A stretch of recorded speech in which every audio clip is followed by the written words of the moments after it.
موجودہ حالات میں ہندوستان میں مسلمانوں پر بہت ظلم کیا جا رہا ہے، تو ہمارے علماء جہاد کا فتویٰ کیوں نہیں دیتے؟ اور آج کے مسلمان نوجوانوں میں جذبہ جہاد کیوں نہیں ہے؟ یہ تو تم کو بتانا چاہیے کہ کیوں نہیں ہے۔ جہاد آسان بات نہیں ہے۔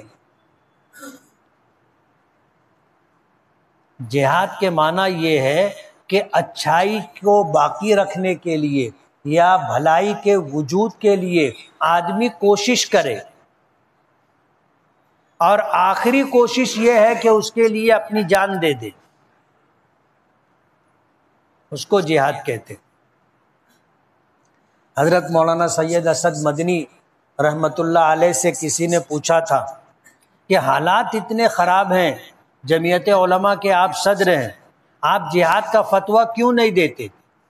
تو فرمایا کہ تم 50,000 افراد ایسے لا کے مجھے دے دو جو میرے ایک اشارے پر مرنے کے لیے تیار ہو جائیں،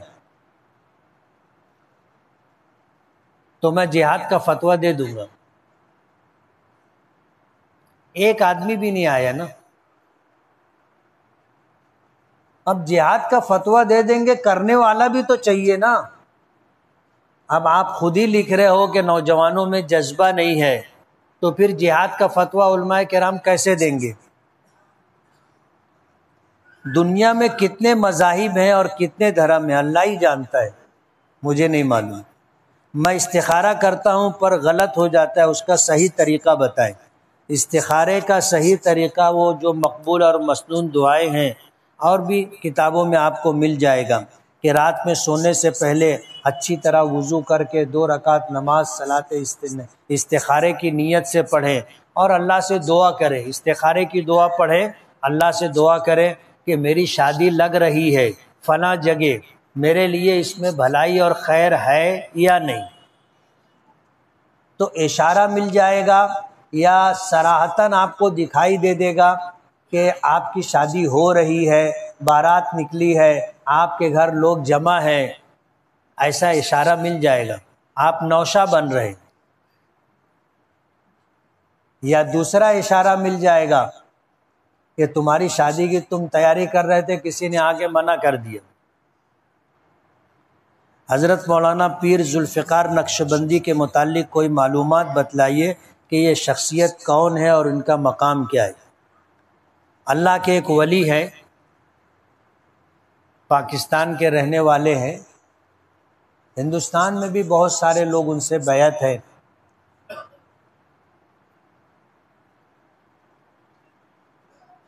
بد نظری کے نقصانات، ایمان چھن جانے کا بھی خطرہ ہے کیا؟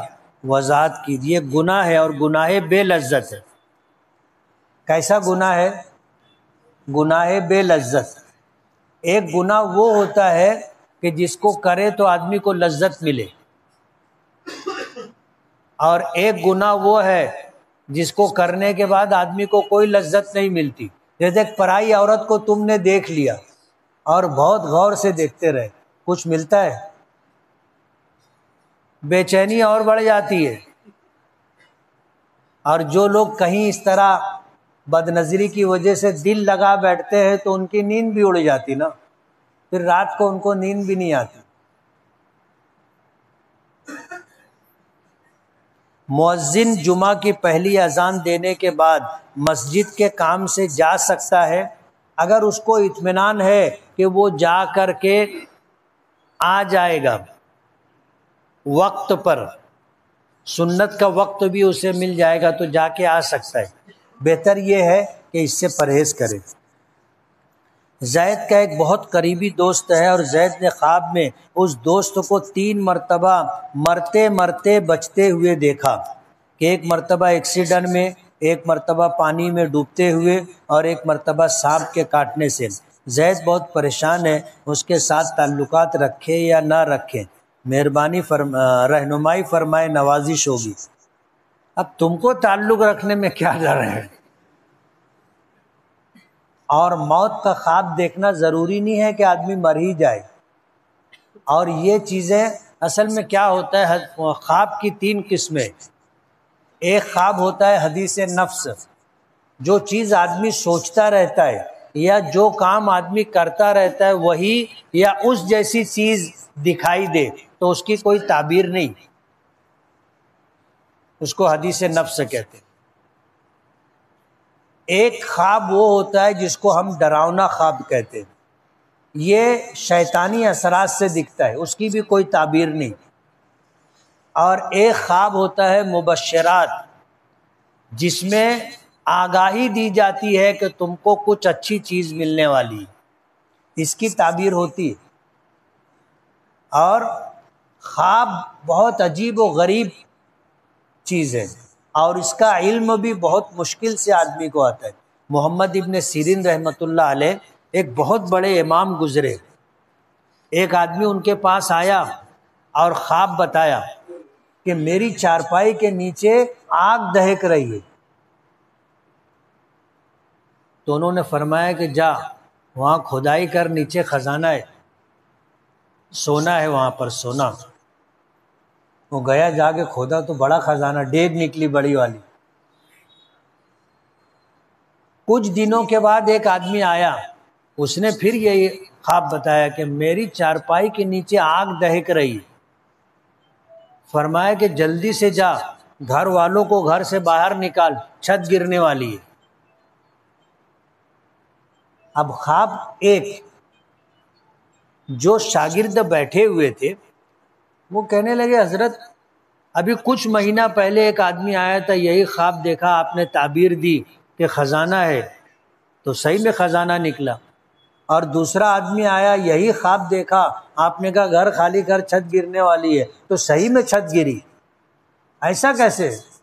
تو فرمایا کہ جو پہلا آدمی آیا تھا اس نے سردی میں یہ خواب دیکھا تھا، ٹھنڈی کے موسم میں، خوب سردی پڑ رہی تھی، اور سردی کے موسم میں آگ، لوگ ہولی جلاتے نا، تو آگ محبوب ہوتی ہے۔ اللہ نے میرے دل میں بات ڈالی کہ خزانہ ہے، تو میں نے تعبیر دی۔ اور دوسرا آدمی جب آیا تو سخت گرمی میں آیا، اب ظاہر بات ہے گرمی کے موسم میں آگ کے قریب آدمی جاتا ہے؟ نہیں جاتا، وحشت ہوتی ہے۔ اللہ نے میرے دل میں بات ڈالی کہ چھت گرنے والی ہے، تو میں نے تعبیر دی۔ تو ایک خواب کی الگ الگ تعبیر بھی ہوتی ہے، موسم کے بدلنے سے، حالات کے بدلنے سے، افراد کے بدلنے سے۔ اب یہ ظاہر بات ہے تعبیر دینے والے کے پاس اتنا علم ہونا چاہیے، اتنا علم ہونا چاہیے کہ وہ ان سب چیزوں کو سمجھ کر کے بتائے کہ کیا ہوگا۔ ہر عالم نہیں بتا سکتا، ہر عالم نہیں بتا سکتا۔ اور اچھے سے اچھے خواب کی بسا اوقات بہت خراب تعبیر ہوتی ہے، اور برے سے برے خواب کی بسا اوقات بہت اچھی تعبیر ہوتی۔ خلیفہ ہارون رشید کی بیوی تھی، اس نے خواب دیکھا کہ دنیا بھر کے لوگ آ رہے ہیں اور میرے ساتھ ہم بستری کر رہے ہیں۔ اب آپ سوچو یہ خواب کیسا ہے کہ ایک عزت دار خاتون، خلیفہ وقت کی بیوی، یعنی بادشاہ کی بیوی، رانی اور مہارانی یہ خواب دیکھے تو وہ بہت پریشان تھی، کسی کو تو پوچھ بھی نہیں سکتی تھی نا۔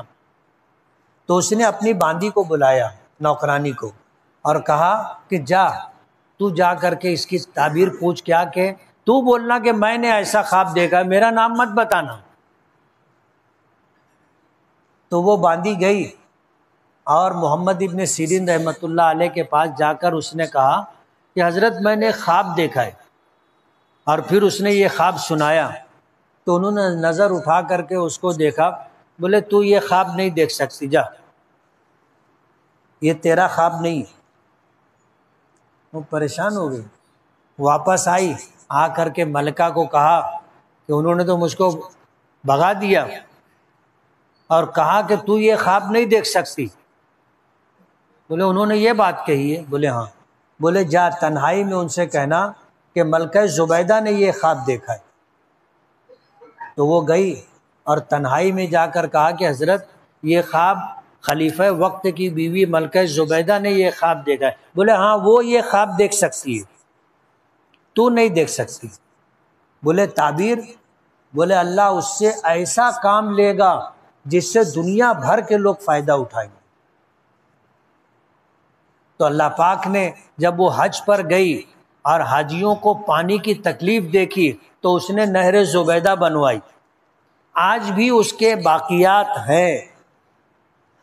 مکہ مکرمہ سے 80 میل کے فاصلے پر وہاں پر ایک چشمہ ہے، زمین سے پانی ابلتا ہے، اس نے وہاں سے نہر بنوائی جو مکہ مکرمہ ہوتے ہوئے منا، مزدلفہ، عرفات تک گئی۔ تو دنیا بھر کے لوگ حج کے لیے آتے تھے اور اس پانی سے فائدہ اٹھاتے تھے۔ اب خواب تو کتنا برا ہے، تعبیر کتنی اچھی۔ تو کبھی خواب بہت برا ہوتا ہے، تعبیر بہت اچھی ہوتی، اور کبھی خواب بہت اچھا ہوتا ہے اور تعبیر بری ہوتی۔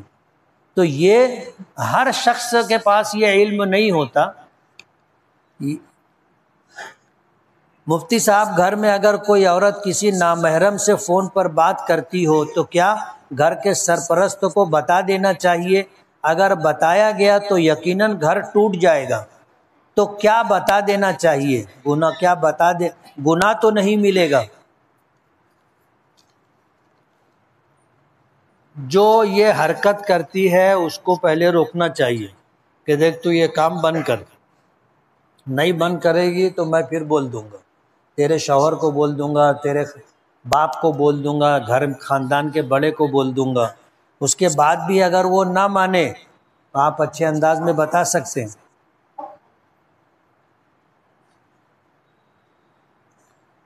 آپ کے بیان و درس قرآن کے چینل خطیب ملت یوٹیوب چینل کو 1 سال مکمل ہونے پر آپ کو بہت بہت مبارکباد، شکریہ۔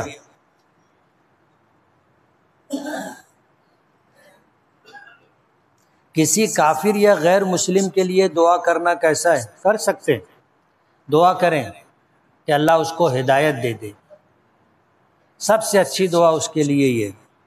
اگر کوئی شخص کوئی گناہ کسی شخص سے بار بار ہوتا ہو اور وہ ہر بار توبہ و استغفار کرتا ہو اور یہ سوچتا ہو کہ اس بار میں یہ گناہ چھوڑوں گا، پھر بھی نہیں چھوٹتا، تو کیا کرنا چاہیے؟ کوشش کرتے رہنا چاہیے گناہ چھوڑنے کی، اور گناہ ہو جانے کے بعد سچی پکی توبہ کرنا چاہیے۔ پھر گناہ ہو جائے پھر سچی پکی توبہ کرنا چاہیے۔ انسان کا نفس اور شیطان پیچھے لگا ہوا ہے اور وہی گناہ پر آمادہ کرتا ہے، اور توبہ کر لینے سے وہ گناہ معاف ہو جاتا ہے۔ اس لیے توبہ کرتے رہنا چاہیے۔ ایک عورت کی دعا عدت کے ایام میں قبول ہوتی ہے، تو کیا عدت کے بعد بھی اس کی دعا اور اثر و ثواب ویسے ہی ملے گا؟ اور عدت کی کیا فضیلت ہے؟ عدت اللہ پاک کا ایک حکم ہے۔ شوہر کا انتقال ہو جائے یا شوہر طلاق دے دے تو یہ بہت بڑا نقصان ہے عورت کے لیے، اور اتنا بڑا صدمہ ہے کہ وہ مہینوں اپنے آپ کو سنبھال نہیں پاتی۔ اس لیے اللہ پاک نے اس کے لیے عدت رکھی ہے، ایک وجہ۔ دوسری وجہ، شوہر کے انتقال کے بعد یہ حاملہ ہے یا نہیں ہے، اس بات کی وضاحت ہو جائے، اس لیے اس کو جو ہے روکا جاتا ہے کہ یہ اتنے دنوں میں کسی سے نکاح نہیں کر سکتی اور بلا ضرورت بشری یعنی انسانی ضروری تقاضوں کے بغیر گھر سے نہیں نکل سکتی۔ وضو کرتے وقت ری خارج ہو جائے تو کیا کرے؟ جتنا وضو کیا اتنا وضو ٹوٹ گیا، پھر سے وضو کرے۔ اگر کوئی شخص محفل میں بیٹھ کر کہہ دے کہ میں نے فلاں فلاں کو اپنے نکاح میں قبول کیا، تو کیا نکاح قائم ہو جائے گا؟ ایسے ہی اگر نکاح ہونے لگتا تو پھر کیا تھا؟ سب کی 4 ہوتی نا۔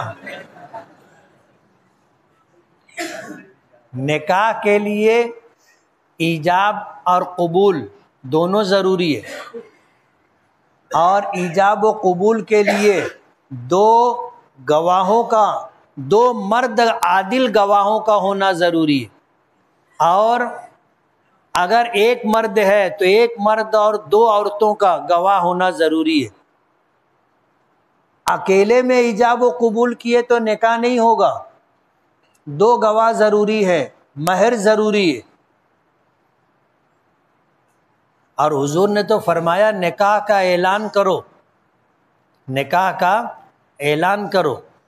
اس لیے صرف قبول کرنے سے نکاح نہیں ہوگا، ایجاب بھی چاہیے کہ وہ عورت یہ کہے کہ میں اپنے آپ کو آپ کے نکاح میں آنے کے لیے پیش کرتی ہوں. آپ کہو گے میں قبول کرتا ہوں، 2 گواہ رہیں گے، مہر طے ہوگا تو نکاح ہوگا. اب سامنے سے ایجاب ہے نہیں، پیشکش نہیں ہے، اور تم اپنے ہی اپنا قبول کرتے جا رہے ہو، تو اس سے نکاح نہیں ہوتا. مارکیٹ سے شیئر لے کر 1 مہینہ 2 مہینہ یا سال بھر کے لیے اپنے پاس رکھنا اور پھر اس کا پرائز بڑھنے پر اسے سیل کر دینا کیسا ہے؟ جائز اور حلال ہے. شیئر کہتے حصے کو. آپ کسی ایسے کاروبار میں جو جائز اور حلال ہے اور آپ اس میں حصے دار بن رہے ہیں تو یہ جائز کاروبار ہے، آپ اس کا نفع لے سکتے ہو. اور اگر ناجائز کاروبار ہے تو آپ کے لیے اس کا شیئر خریدنا جائز نہیں.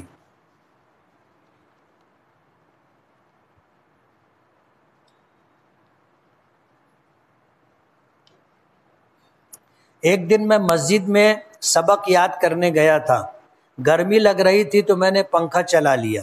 ایک آدمی آیا اور بولا کہ پنکھا تو نے چالو کیا ہے؟ تو میں بولا کہ ہاں. تو وہ بولا تجھ کو اس کا حساب دینا پڑے گا. یہ بات صحیح ہے کیا؟ مسجد اللہ کا گھر ہے اور یہاں لائٹ اور پنکھا عبادت کرنے والوں کے لیے. کس کے لیے؟ اگر قرآن کریم یاد کرنے کے لیے تم بیٹھے ہو، حفظ کے طالب علم ہو، اور لائٹ چالو کر کے یا پنکھا چالو کر کے آپ قرآن کریم کی تلاوت کر رہے ہو تو کر سکتے ہو. لیکن انتظامی معاملات میں اگر مسجد کے ذمہ داروں کی طرف سے اس کی اجازت نہیں ہے تو نہیں کرنا چاہیے. سمجھ رہے ہو؟ ایسے لوگ آتے ہیں، جماعت ختم ہو گئی، مسجد میں آئے نماز پڑھنے کے لیے، پنکھا چالو کر لیتے. مسجد والوں کی طرف سے کوئی ممانعت نہیں ہوتی، ضرورت ہے آپ کر سکتے ہو. اور اس کے لیے عامت المسلمین اپنی جیب سے چندے کا پیسہ دیتے. سمجھ رہے ہو؟ اس لیے مسجد کے ذمہ داروں کی طرف سے کیا بات ہے انتظامی لائن سے وہ بھی دیکھ لو، اور اس کے بعد عبادت کر رہے ہو تو لائٹ اور پنکھا استعمال کر سکتے ہو، ورنہ نہیں.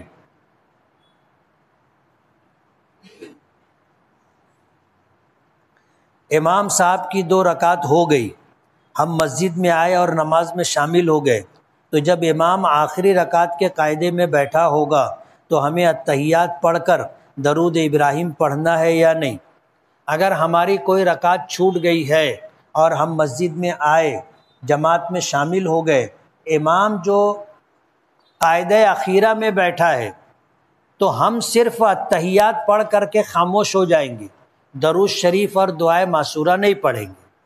اس لیے کہ یہ ہمارا قاعدہ اخیرہ نہیں ہے، ہماری تو کچھ رکعت باقی رہ گئی ہے، ہمارا قاعدہ اخیرہ بعد میں آئے گا، یہ ہمارا قاعدہ درمیان کا ہے، اس لیے صرف اتحیات پڑھیں گے.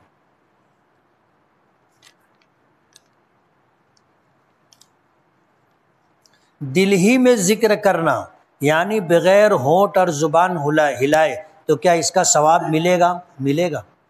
اس کو ذکر قلبی کہتے ہیں. کیا کہتے ہیں؟ ذکر قلبی. اگر والدین چھوٹے بچے کے کپڑے ہدیہ دے دیں جو اس کو کسی اور نے ہدیہ دیا تھا، جب کہ بچہ چھوٹا ہے تو اس کو ہدیہ آئے ہوئے کپڑے دے سکتے ہیں؟ دے سکتے. جیسے ہمارے یہاں چھٹلی دی جاتی نا، کسی کے یہاں بچے کی ولادت ہوتی ہے تو رشتہ دار لوگ اس بچے کے لیے کپڑا لے کر کے آتے تو وہ کپڑا بچوں کو پہنا سکتے ہیں. والد کے انتقال کے کتنے دن بعد وارثین میں میراث تقسیم ہوگی؟ باپ کو دفن کر کے آؤ اور میت کی جو چٹائی بچھی ہے اس پر بیٹھ کر کے میراث تقسیم کرنا مستحب ہے۔ کیا ہے؟ مستحب، یعنی پسندیدہ عمل ہے۔ اللہ پاک یہی چاہتے ہیں، ہماری شریعت یہی چاہتی ہے کہ جلدی سے جلدی میراث تقسیم کرنا چاہیے۔ لوگ نہیں کرتے، اکیلے مزہ مارتے رہتے ہیں، دوسرے بھائی بہن لوگ ترستے رہتے۔ گناہ کبیرہ ہے جان بوجھ کر کے میراث تقسیم کرنے میں دیر کرنا۔ اللہ تعالیٰ کے فضل و کرم سے ہمیں ایک بیٹی عطا کی ہے، بیٹی کے لیے اسلامی نام بتائیے۔ امہات المومنین اور صحابیات میں سے کسی کا نام رکھا جائے۔ اپنے شہر کے ایک مدرسے میں معلمہ کے مدرسہ لیٹ آنے یا ناغہ کرنے پر مدرسے کے ذمہ دار کی جانب سے ایسا ہے کہ تنخواہ میں سے کچھ رقم کاٹ لی جاتی ہے، ایسا کرنا کیسا ہے؟ جائز ہے؟ رقم کاٹنا جائز ہے۔ موبائل ریپیئر کر کے بیچنا اور دوسروں کا بگڑا موبائل بنا کر کے دینا، یہ روزی کیسی ہے؟ حلال ہے۔ کسی نے کہا ہے کہ بچہ جب پیدا ہوتا ہے تو اس کی زبان عربی ہوتی ہے، اگر اس سے 3 یا 4 سال تک بات نہیں کرے تو وہ بچہ بڑا ہو کر عربی زبان ہی بولے گا، اس کی وجہ کیا ہے؟ وجہ اس کی یہ ہے کہ یہ بچہ، اس کی روح دنیا میں آنے سے پہلے عالم ارواح میں تھی اور وہاں روحیں عربی زبان میں بات کرتی، تو جب یہ بچہ بولے گا تو اس کی زبان سے پہلا لفظ عربی زبان کا نکلے گا، پھر وہ جو سنتا رہتا ہے وہی زبان بولنے لگ جاتا ہے۔ مدرسہ اکرمہ کا تعمیری کام جاری ہے، اپنی طرف سے اپنے مرحومین کی طرف سے تعاون کرتے جائیں۔ ہر جمعرات کو ہم اپنے یہاں یہ پروگرام رکھتے ہیں۔ شہر میں جو مدارس یا مساجد زیر تعمیر ہوں یا ان کی ضروریات کا کوئی مسئلہ ہو تو آپ لوگوں سے گزارش کی جاتی ہے کہ آپ لوگ جو ہے تعاون کریں، اور ہمیں کرنا چاہیے۔ مدرسے کے اور مسجد کے لوگوں کو ہم سے بہت امید ہوتی، اور الحمدللہ ہمارے جو مصلی ہوتے ہیں وہ تعاون بھی کرتے، اس لیے آپ سے گزارش ہے کہ تعاون ضرور کریں۔ بسم